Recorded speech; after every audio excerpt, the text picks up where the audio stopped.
Hey, Fernando, how are you? Doing good. How you doing, Mr. McGill? Oh, good. Hey, I have to ask, you're getting hit a lot this year, but you walk into that interview room like you've been untouched every game. You don't have the demeanor of a tough guy, but you got to be a tough guy to be able to take all those shots and walk in there without even a limp and have a positive attitude. Where does the mental outlook come into your approach in dealing with all the hits and adversity? Well, first of all, I appreciate the backhanded compliment. No, I'm joking. Uh, I will, I will say though, it's a mindset of going out there and battling. I said it in Pittsburgh. If I have a pulse, I'm going to go out there and make sure I put on the best performance and for my guys. And it's not for anybody else. It's for the guys. As those teammates. We're going to be the ones that are going to be 20 years down the road, still hanging out, talking back to the good old days. So that is something I always want to put my best foot forward in that. And we're going to face adversity no matter what. And like Coach Wilcox and our staff says, adversity only strengthens a man. It doesn't weaken it. So we need to be hardened and keep on going and building strength every week so we're a more formidable opponent to all these other ACC teams and keep on stacking practices and games. So, Coach Blesh talked about how, several plays where you got sacked or hit, it was really close to being a big shot play with guys open down the field. And guys are in your face really fast. And I don't think people realize how hard it is to keep your eyes downfield. You know you're going to get hit hard. But he also mentioned that the game's slowing down for you more and more week by week.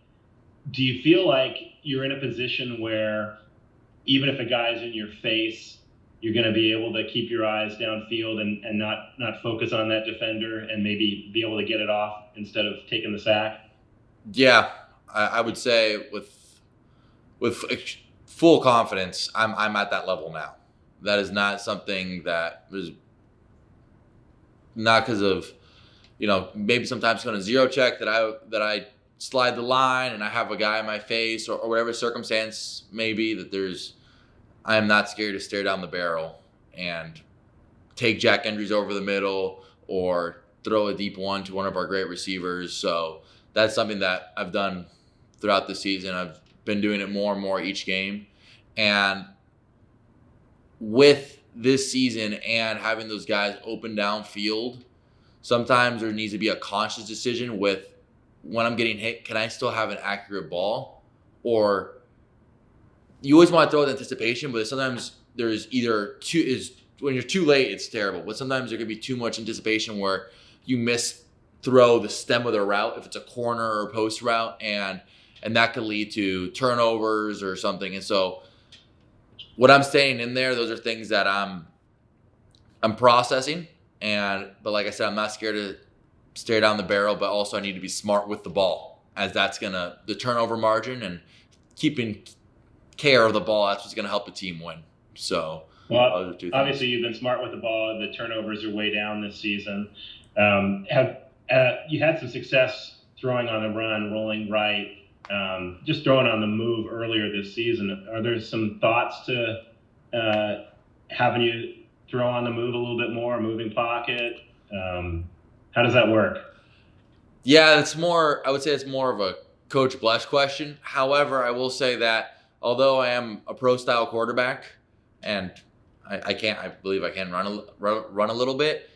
From my sixth grade and ninth grade years, I was in a wing T system, so that developed my rolling passes, throwing on the run to the right and left on those rollouts a lot. So whether it's in the pocket or rolling out right or left, I'm comfortable with that. So whatever the game plan suggests, because sometimes you want to implement some things, but NC State's defense might counter that. So as an offense, our goal is to move the ball downfield, and sometimes we got to play to our strengths and NC State's defense weaknesses. So those are two things that we got to consider when making those. But Coach Blesh and staff is doing everything possible. So Thanks. We'll go to Steve Croner from the SF Chronicle. Good afternoon, Fernando. good afternoon. How you doing? Good. Thank you very much. One thing I want to correct for you, you said, you and your buddies are going to be talking about the good old days 20 years from now. Let me just tell you, it can be double that. I'm not quite to triple that, but certainly double that. So set your sights a little higher there. Now for a semi-serious question.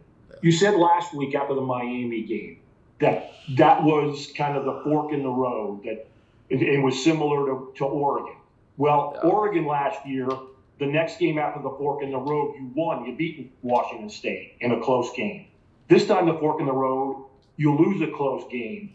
Now, how do you get back to the fork, so to speak, or when you've declared the fork in the road and things don't go to the proper time, so to speak, how do you go from there?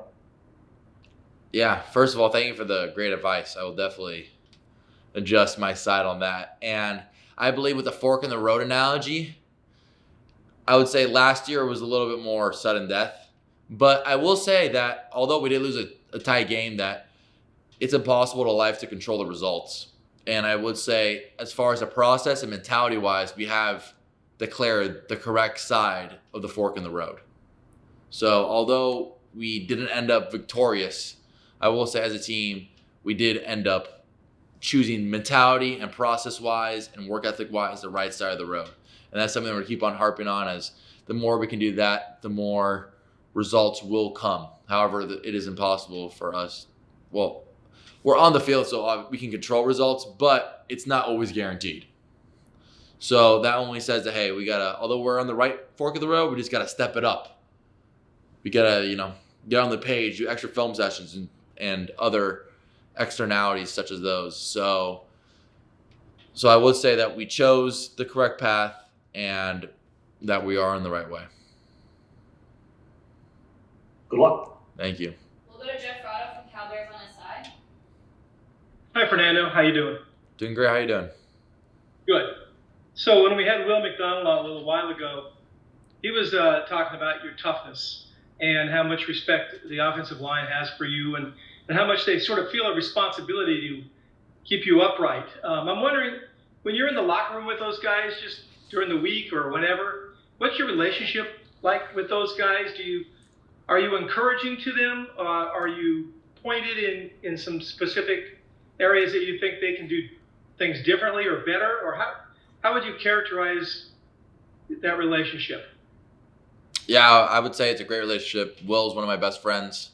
He's a dog. That's one way to put it. He is a dog. He has grit and toughness. You see that guy. He drives people to the dirt, and he really gets after people.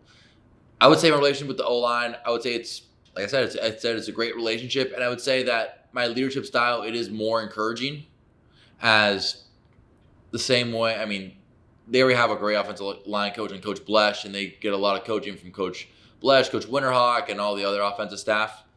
And my job, I believe, as a quarterback is to be encouraging, lift those guys up, and keep the energy up and the tempo up of our offense.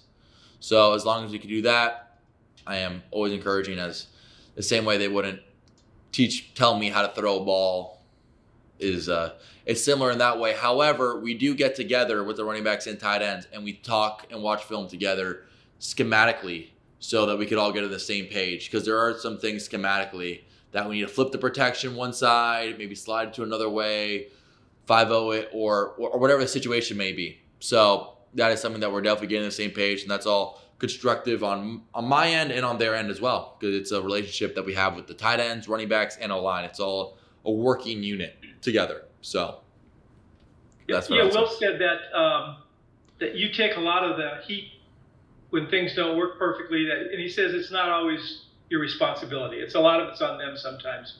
Is that part of how a quarterback just has to function? That's my idea. I don't think there's a cookie cutter answer or anything that, maybe the typical quarterback. I would say that's my leadership style. I mean, I would always just put it on myself. Not saying that's what I do dishonestly. I believe that I can be a better player and that could help everybody out. It's not like I'm just saying, oh, it's on me just so I could gain the trust of those guys or defend them or block them. I genuinely do think that as a quarterback and as a leader, it is my responsibility to help the team score points, and I believe I can do a better job of doing that. So, however, I will say that it is a team effort, and like I mentioned in the previous question, we have chosen the right fork in the road, and we are getting better communication-wise, situationally, and we're all growing as a collective unit, because protection doesn't start with just the O-line. It's the O-line, running backs, tight end, and the quarterback. So everybody is responsible, and everybody takes accountability, including myself. Thank you, Fernando. Thank you. We'll go to Cody Henderson from the league winners. Hey, Fernando. How much input do you have regarding the offensive game plan? And during the games, do they take into account your suggestions when it comes to calling plays? I mean, do you have the freedom to call plays here and there? Or, what's that situation like? That is a great question. I will say that the game plan, it is formulated by Coach Blesh, Coach Gilbert. I mean, all the offensive coaches, Safel, AT, Toller. I mean, everybody kind of combines together, watch the film, game plans, different plays. I'll give my suggestions on certain plays, whether for example, against the Miami play that we hit Tron deep on a big over route. We ended up, Coach Gilbert and I, we worked through that footwork in order to fix it from what it was originally installed to, and we, as a quarterback room, we all came together and just helped it, because that was our first time running that play. So there'll be scenarios such as that. During the game, I'm really focused on executing one play at a time. However, there are many plays that, for example, if we get cover zero, that I'll be able to check in and out of it. There's another play that Isaiah Hunter had, and I checked him around, and he got 8 yards. So it'll be here and there, but I trust the play calling, and I trust all those coaches in that. So I'm just looking forward to executing one play at a time. Thanks, Fernando. We'll go to Matt Moreno from Rivals. Fernando, talking to Coach Blesh, and he mentioned you've now started what amounts to essentially a full season worth of games, going back to last year. And as you look back and think about where you're at now, how much or how are you different than the guy that took the field against Oregon State last year? There's a lot of things that I would say that are differences, but people say, and it's a little cliche about the game being slower, but I will say that obviously I try to get the ball really quick, and that's not what I mean by the game getting slower. However, not in a lackadaisical term. However, I will say that I feel more experienced in Gomer. It's the same way, if anything, the more reps or more experience you have in something, the better. For example, the more times you cook a dish, probably the better it's going to taste. So that is something that I believe I'm improving every game. I would say I'm a better quarterback from the first game against UC Davis to now our last game against Pitt. So I'm stacking and eliminating mental errors and just getting better in areas such as communication and other areas that have been identified. Any more questions for Fernando?